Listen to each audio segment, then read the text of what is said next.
좋은 일이 일어나고 있습니다.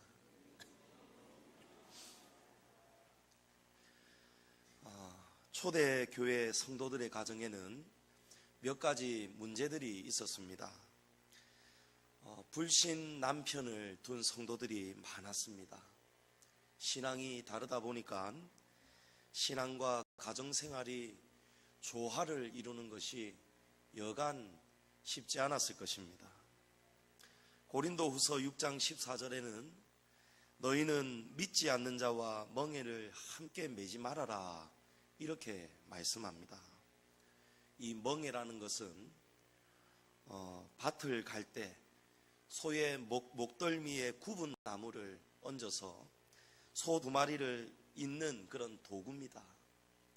그래서 소 두 마리가 한 몸으로 움직일 수 있도록 두 소를 연결하는 멍에입니다. 그것이.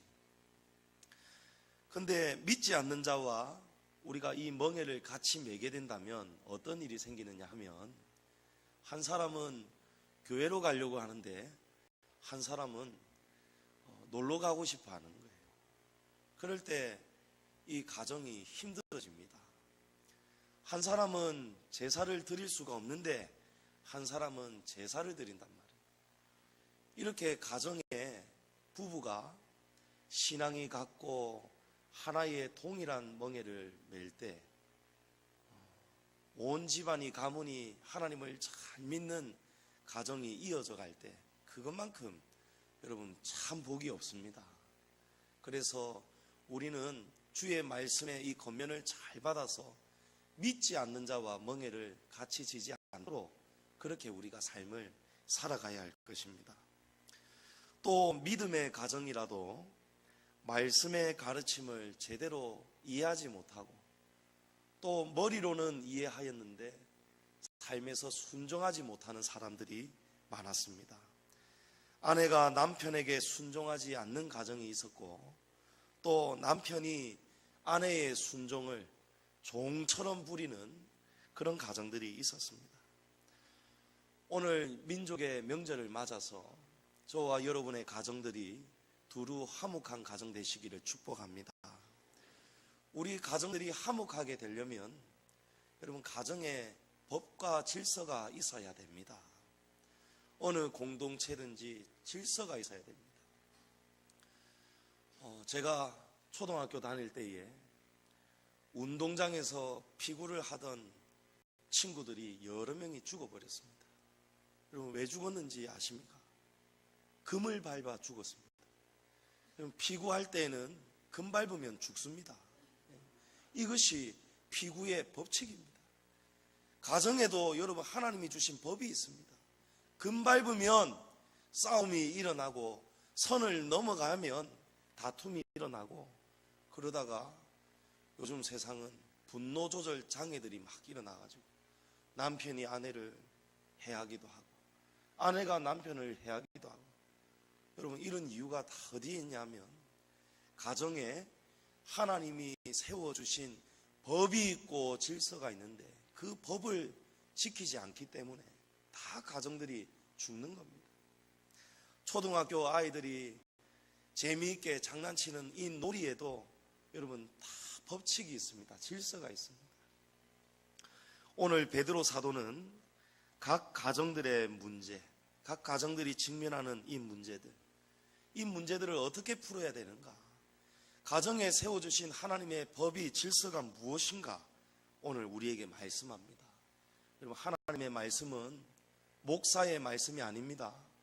목사가 세우는 법이 아닙니다. 하나님의 말씀 앞에 겸손히 여러분 오늘 남편들도 아내들도 자녀들도 하나님의 말씀에 순종하며 겸손히 귀 기울이시기 바랍니다. 자녀는 마땅히 부모에게 순종해야 됩니다. 부모에게 순종하는 자가 이 땅에서도 잘되고 장수하는 복을 주신다 하셨습니다. 오늘 아내는 그럼 어떻게 해야 되는가? 베드로 사도는 이 성경적인 가정의 아내로 아브라함의 아내 사라의 경우를 우리에게 예로 듭니다. 사라는 남편 아브라함을 주라 이렇게 불렀습니다.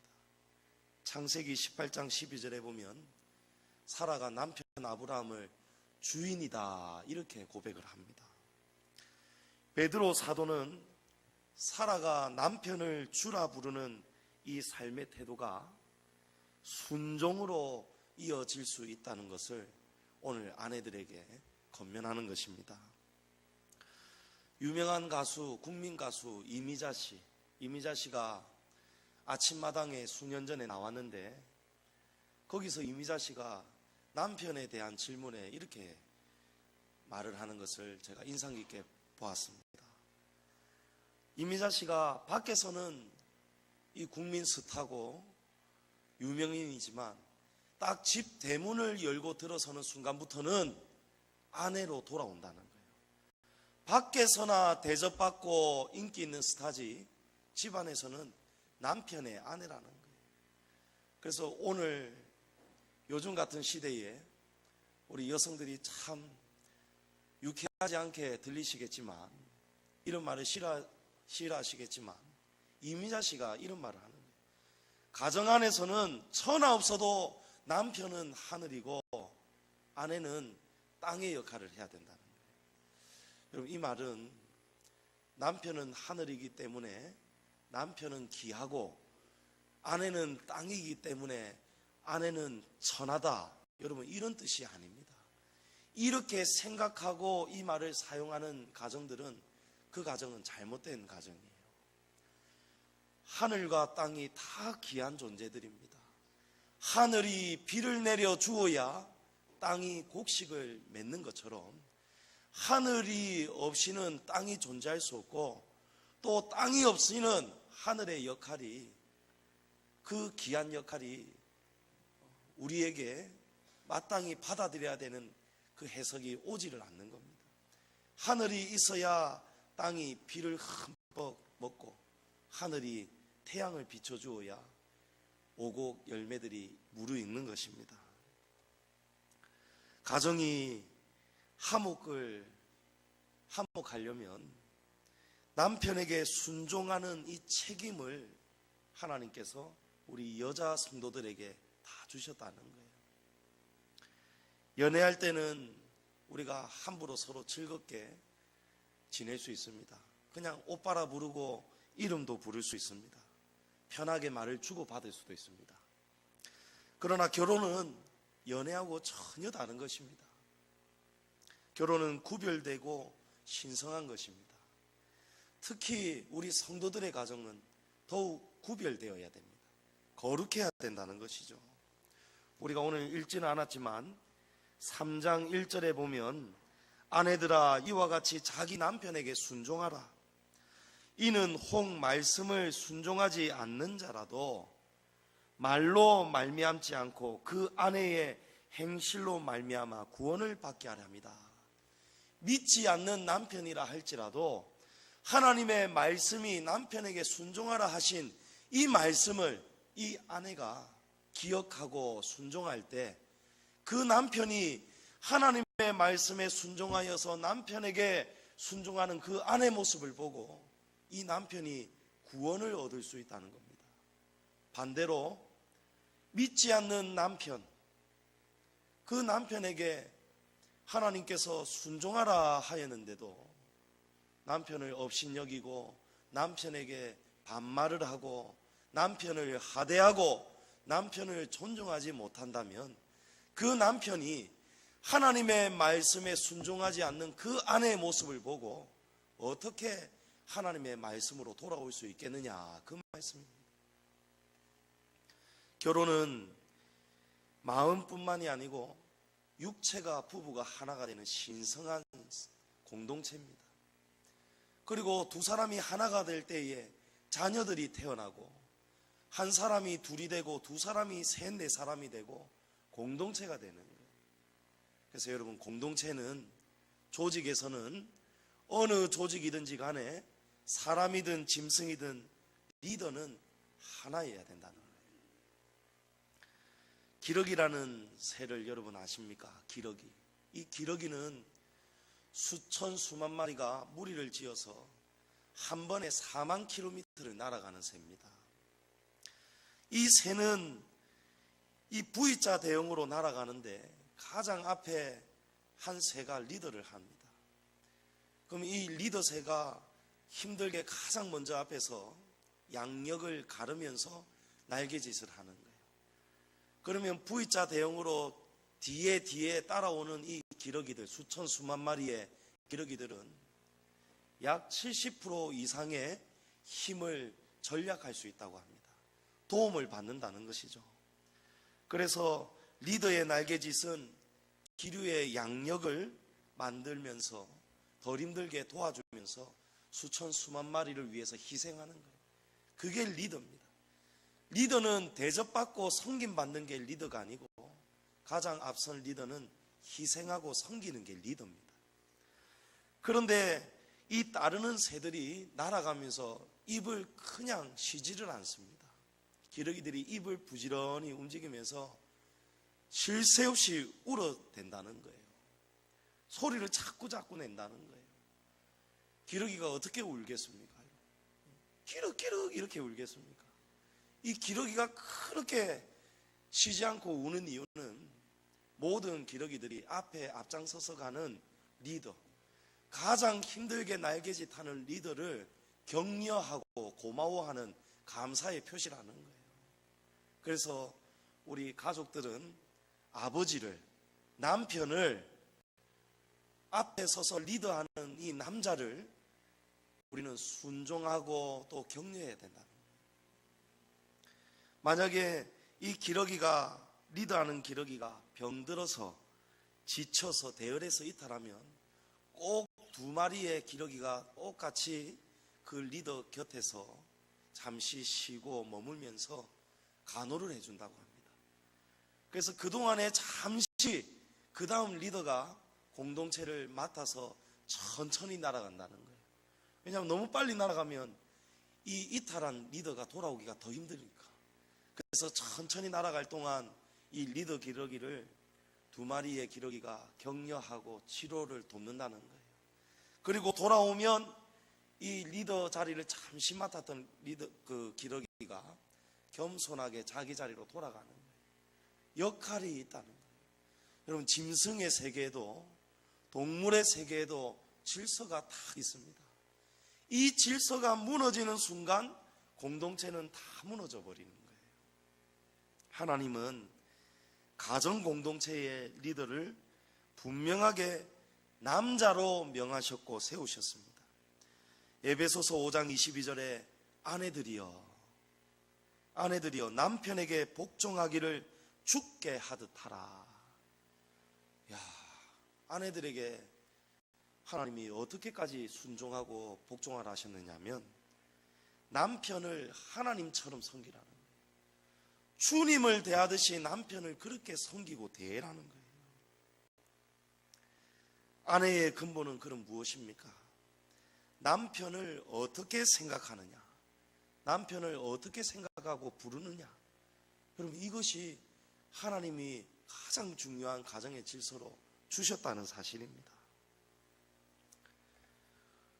5절 말씀에 보면 자기 남편에게 순종함으로 아내들은 자기를 단장하라는 거예요. 금으로 꾸미고 머리를 꾸미고 아름다운 옷을 입고 외모로 이렇게 치장하지 말라는 거예요. 그게 아름다움이 아니라는 겁니다. 여성의 아름다움은 뭐냐? 5절 말씀에 남편에게 순종함으로 자기를 단장해라는 거예요. 우리 대중가요에도 이런 가사가 있지 않습니까? 얼굴이 이쁘다고 여자냐, 마음이 고와야 여자지. 여러분, 이게 다 성경의 진리에서 온 말씀이에요. 요즘 정말 아름답지 않은 여성들이 없으시더라고요. 요즘은 참 기술들이 좋아서 그러는지 정말 화장도 얼마나 이쁘게 하고 또 눈도 조금 처지니까 막 까디비사고 요 뒤에가 조금 처지니까 막 치켜 세우고 앞도 고치고 뒤도 고치고 참 아름답게 다 치장을 하시더라고요. 옷도 얼마나 이쁩니까? 금도 그냥 금 가락지가 아니잖아요. 요즘은요. 얼마나 이쁘게 세공하고 더 세련되게 하고 어떤 귀걸이 목걸이를 보니까 길을 움직이고 걸을 때마다 막 이 안에 보석이 얼마나 춤을 추는지 몰라요. 제가 정말 큰 맘 먹고 우리 아내의 생일을 맞아가지고 제가 보석을 하나 사주려고 용돈을 그동안 모아왔더랬습니다. 그래가지고 제가 큰 맘 먹고 우리 집사람한테 내가 목걸이 하나 사주겠다 이러니까 우리 집사람이 아이고 비쌀 텐데 염려를 하더라고요. 그래서 제가 인터넷에 목걸이 중에 18K면서 큐빅 보석 이래 돼 있으면서 아주 저렴한 거를 추천해 주었더니 다른 그림을 저한테 추천해 주는데 그거는 검색해 보았더니 제가 추천했던 것보다 값이 2배나 더 비싼 거 있죠. 그리고 어쩌겠습니까? 제가 사랑한다는 거를 남편들이 평소 때 표현 잘 못하니까 보석을 다 선물을 했습니다. 얼마나 반짝반짝거리고 움직이는지 모릅니다. 근데 성경은 그런 치장을 한 것이 아름다움이라고 말하지 않는 거예요. 남편에게 순종하는 여성이 가장 아름다운 여성이라는 거예요. 여러분 아멘이 없습니까? 예. 아멘이십니까? 예. 오늘 말씀이 남편을 주님처럼 주인처럼 생각하고 따르는 것이 선하다고 말씀합니다. 사라가 아브라함을 주라 칭하여 순종한 것 같이 너희는 선을 행하고, 이 선이라는 것은 다른 말로 좋다라는 뜻이에요. 하나님이 보시기에 아내들이 남편에게 순종하는 것이 좋다라는 거예요. 하나님이 그렇게 가정의 법을, 질서를 세워놓으셨다는 거예요. 실제로 제가 어렸을 때 옆집 아주머니들 대화하는 걸 들었을 때 그분들은 남편을 뭐라고 부르셨냐니까 우리 주인 양반 이랬습니다. 우리 주인 양반. 우리 과거의 어머니 세대들은 전부 다 남편을 주인처럼 섬겼다는 것이죠. 그때는요 이혼하는 가정들이 거의 없었습니다. 근데 오늘날 남편을 부르는 호칭이 무너지고 남편을 생각하는 이 가치관이 다 무너져 버리니까 가정이 다 무너져 버립니다. 명절 때 특히 얼마나 명절 전후로 이혼을 많이 합니까? 통계에 다 나오지 않습니까? 왜 그렇습니까? 약속을 지키지 않는 거예요. 남편이 아내에게, 아내가 남편에게 섬겨야 되는 그 약속을 지키지 않는 것입니다. 오늘 이 시대가 많이 변했습니다. 아내들이 남편을 주인으로 섬길 수 있는 시대는 이미 어려워진 바로 그런 시대입니다. 그러나 남편을 어떻게 생각하고 남편을 어떻게 불러야 되는가, 여기에 대한 성경의 가르침은 여러분 전혀 변함이 없다는 것을 명심하시기 바랍니다. 우리 주님은 우리에게, 아내들에게, 남편에게 순종하는 것이 선하다. 미가서 6장 8절 이하에도 사람아 주께서 선한 것이 무엇인지를 보이셨나니 겸손히 내 하나님과 함께 행하는 것이 아니냐. 겸손하게 하나님이 우리에게 행하라고 하신 것을 우리가 순종하고 행하는 것이 여러분 선한 것입니다. 오늘 이번 명절 여러분 각 가정에서 우리 아내들 선을 행하시기를 축복합니다. 자, 이렇게 되면 아무 두려운 일에도 놀라지 아니하면 그의 딸이 된 것이다. 아무 두려운 일에도 놀라지 아니하면 그의 딸이 된 것이다. 이 히브리 원문을 그대로 번역을 할 때에 그의 딸, 여기에 그는 사라입니다. 사라의 딸이 된 것이다, 이런 뜻입니다. 사라처럼 선을 행하는 아내는 사라의 딸이 된 것이다, 이런 뜻이에요. 이 말은 사라의 딸은 곧 하나님의 딸이 된 것이다, 이런 뜻입니다. 비록 믿지 않는 남편이 난폭하고 선한 일을 방해할 때에도 이 아내들, 이 아내는 누구냐?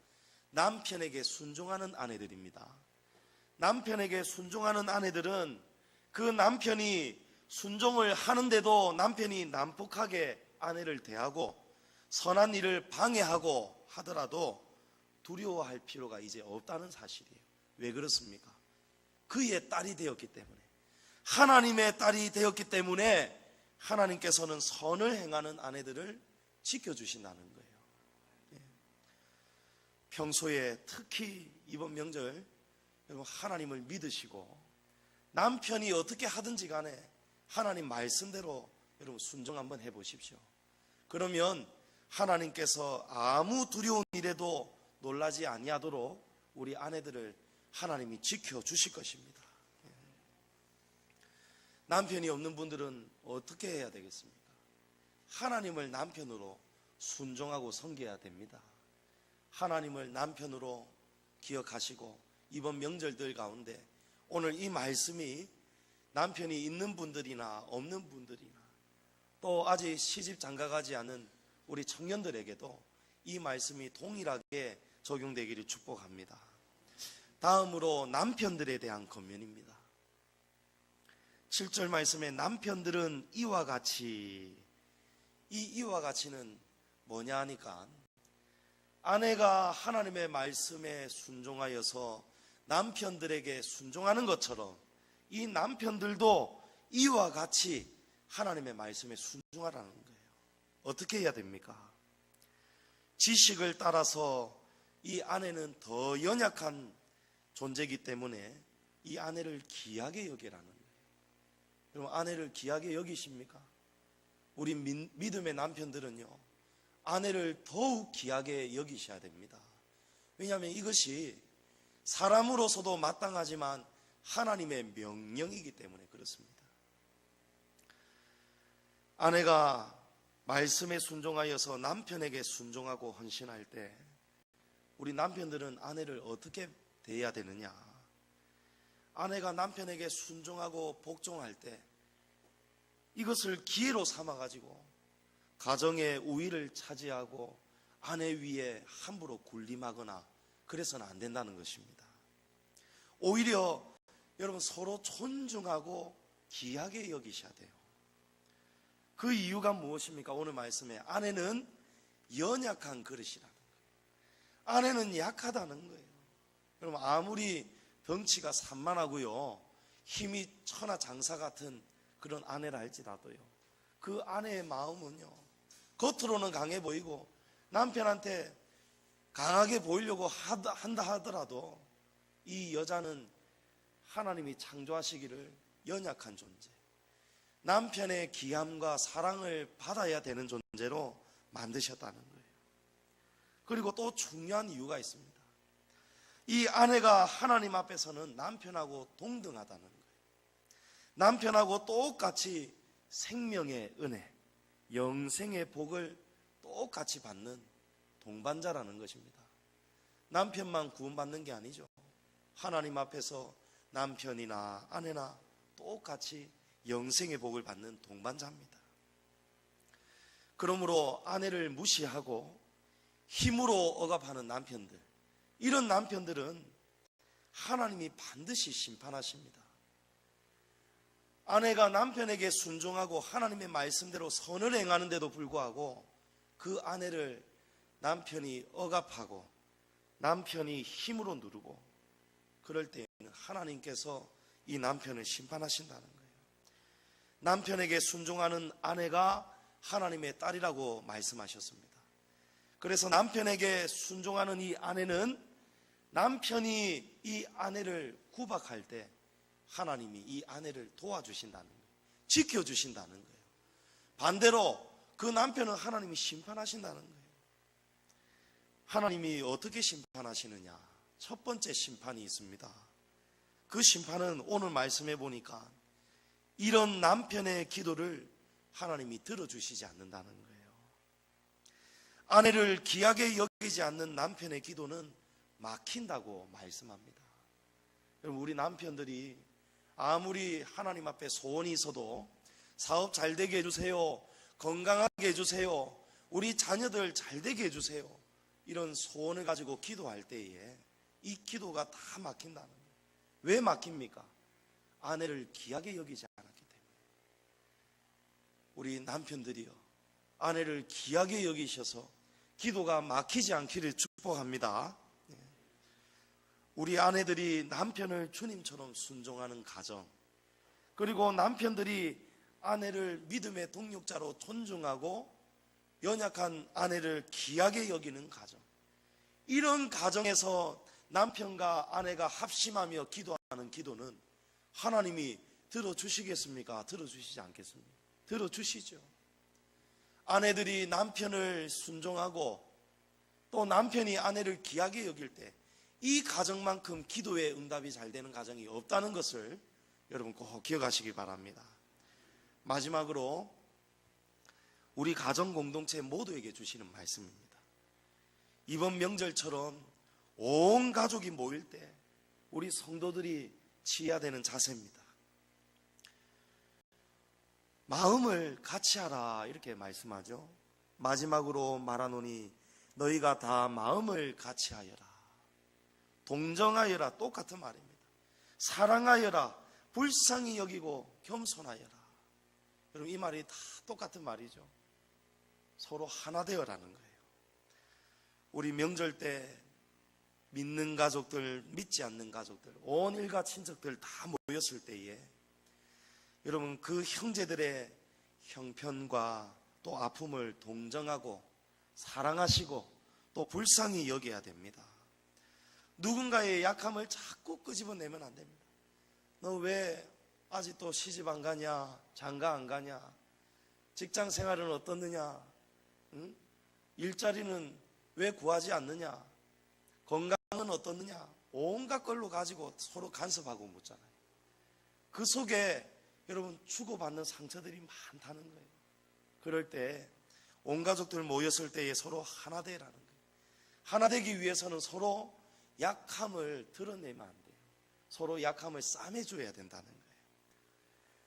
묵묵히 예수님의 겸손과 온유를 여러분 마음속에 본받으셔서 여러분 말과 행동을 통해서 겸손과 온유가 이번 명절 가운데 넘치기를 축복합니다. 고린도후서 2장 15절에 보면 우리는 구원받는 자들에게나 망하는 자들에게나 하나님 앞에서 그리스도의 향기다 이렇게 말씀합니다. 우리가 성도들 앞에서도 그렇고 믿지 않는 불신자들 앞에서도 그렇고 우리는 똑같이 하나님 앞에서 예수 그리스도의 향기라는 거예요. 여러분 향수는 기분 따라서 이 향이 달라지지가 않습니다. 기분이 안 좋을 때 뿌려도 이 향수의 향은 아주 진하고 아름답습니다. 여러분 기분 나쁘다고 여러분이 믿지 않는 사람들 앞에서 일가 친척들 앞에서 여러분이 같이 마음이 갈라서면 안 된다는 거예요. 여러분 상길이 고기, 김서방 고기 이야기 기억하십니까? 어떤 사람이 시장에 고기를 끊으러 온 거예요. 어이 상길아 고기 한 건 끊어봐라. 나이도 어린 사람이 이 백정이라고 이 사람을 막 이름을 부르면서 하대하는 거예요. 나이도 어린 사람이 어이 상길아 고기 한 건 끊어다오 이래버리고 그리고 뒤이어서 또 한 손님이 왔어요. 김서방 잘 있었는가? 이번 명절이라서 고기 한 건 끊으러 왔네. 고기 한 건 끊어주시게 이래버렸어요. 그래가지고 두 사람이 다 고기 한 덩이씩을 받았는데 세상에 상길아 고기 한 건 다오 했던 이 사람이 받은 고기하고 김서방 고기 한 건 주시게 했던 사람이 받은 고기하고 고기 크기가 다른 겁니다. 그래가지고 이 상근아 하대하였던 이 사람이 따졌어요. 아니 상근아 이 내 고기는 왜 이렇게 작고 이 사람 고기는 어떻게 이렇게 크느냐? 똑같이 한 근을 달라지 않았냐? 이러니까 이 사람이 하는 말이 이 고기는 상근이가 자른 고기고 이 고기는 김서방이 잘라서 다릅니다. 이래버리는 거예요. 그러니까 가는 말이 고와야 오는 말이 고와진다는 거예요. 우리가 먼저 그리스도의 향기는 언제 어디서든지 우리가 향기가 되어야 된다는 거예요. 언제 어디서든지 우리가 빛이 되고 소금이 되어야 된다는 거예요. 여러분 이번 명절 때 믿지 않는 가족들 여러분 구원하기 위해서 기도하실 거예요. 믿지 않는 자녀들, 믿지 않는 일가 친척들 구원하기 위해서 여러분 얼마나 기도 많이 하십니까? 여러분 그럴 때에 우리가 예수 믿읍시다, 예수 믿어라 전도 말로 행하기에 앞서서 우리의 몸으로 우리의 삶의 열매로 저와 여러분의 삶이 빛과 소금이 되는 그런 삶을 살아내야 된다는 거예요. 그런 삶을 보고 저절로 믿지 않는 가족들이 때가 되면은 하나님 앞으로 돌아올 수 있다는 것을 여러분 기억하시기 바랍니다. 심판은 하나님이 다 하시는 것입니다. 여러분 일가 친척들 만날 때 서로 좀 개운하지 않는 사이 있으시잖아요. 어떤 사람은 원한 관계가 있을 때도 있을 거예요. 저 사람이 내게 아픔을 주었던 그 기억이 칵 차 있는 사람도 있을 거예요. 그럴 때라도 여러분 모든 것을 하나님께 맡겨드리십시오. 이번 명절 가운데 할 수 있는데도 여러분 마음을 다 같이 하십시오. 그래서 모든 판단을 하나님께 맡겨드리십시오. 사무엘상 2장 25절에 사람이 사람에게 범죄하면 하나님이 심판하시려니와. 여러분 하나님이 다 심판하신다는 거예요. 그래서 아내들은 남편이 어떻게 하든지 간에 하나님 말씀에 순종하여서 남편에게 순종하십시오. 그러면 이 나쁜 남편들, 그런 남편들 여기에는 없으시겠지만 아내가 순종하는데도 아내를 구박하고 아내를 도와주지 않는 남편, 이번 명절 아내를 귀하게 여기는 남편은 전도 같이 붙여주고요, 설거지도 한 번씩 도와주시고 그러는 남편이 아내를 귀하게 여기는 남편 아니겠습니까? 서로 도와주시는 거예요. 그러는데도 남편이 힘들게 하고 아플 때 여러분 아내들이 심판하려고 하면 안 됩니다. 아내들은 다 그냥 입을 하나님 앞에서 닫아버리는 거예요. 그러면 하나님이 다 심판을 해주신다는 거예요. 또 생명을 사랑하고 좋은 날 보기를 원하는 자는 혀를 금하여 악한 말을 그쳐라 말씀합니다. 악을 악으로 갚지 마시고 도리어 복을 비시고 악에서 떠나 선을 행하시고 여러분 각 가정마다 두루두루 화평이 그리스도의 평강이 넘치기를 바랍니다. 아내는 남편을 가정의 주로 존중하고 순종하는 것이 선하다 말씀합니다. 남편은 연약한 아내를 도와주고 귀하게 여기는 것이 선하다 말씀합니다. 우리에게 악하게 행하는 자들을 여러분 불쌍히 여기시고 마음으로 죄를 짓지 마시고 하나님께 맡기시는 것이 선하다 말씀합니다. 오늘 이 말씀 통하여서 여러분의 각 가정들이 두루두루 화목하고 또 여러분의 말과 행실을 통해서 믿지 않는 남편이 믿지 않는 가족들에게 하나님의 크신 구원의 은혜가 임하기를 축복합니다. 넉넉한 한가위 명절 되셔서 하나님의 은혜와 복이 은총이 넘치시는 우리 성도들 가정 되시기를 주님의 이름으로 축복합니다.